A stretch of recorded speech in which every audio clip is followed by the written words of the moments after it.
Yeah. It's an interesting era as well because through these playoffs, I think, maybe we'll just jump to that topic right now, but through the playoffs, we've seen so much vocalism from the players about how the media is covering them. I was genuinely surprised I mean, maybe not extremely surprised, but surprised that a media professional would say this. The comments about Draymond Green, he used a racial slur. I think he said knuckle dragging Yeah. about Draymond Green. And first of all, like I tweeted this, but like that's the shit that made me leave Memphis, bro. Like fuck that. You know what I mean? That's why I left the South. Like, don't talk like that.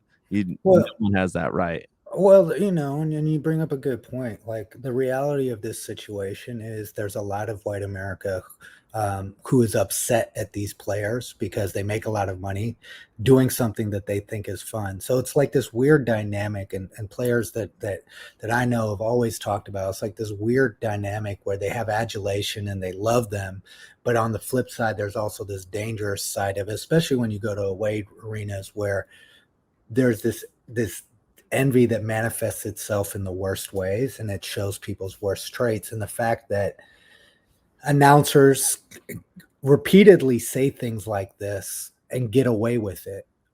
They're very minimal consequences typically. Sometimes consequences are real.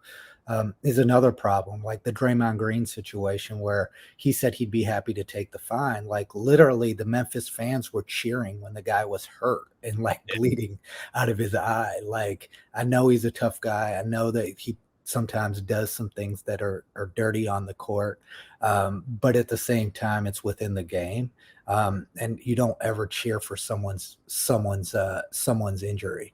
No, And that plus he gets punished for the things he does that cross the line. He misses a game. He gets his flagrant calls. Like, he has accountability.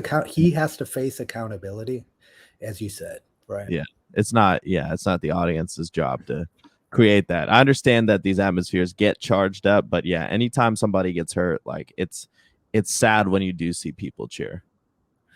Yeah, especially to that degree, and it's just the environment overall is unfortunate. This is happening at football stadiums. There's just like a it's of course media driven. There's just like these tensions that are just being reinforced constantly and making people act in ways and actually feel okay to act in ways that are just completely unacceptable. Yeah.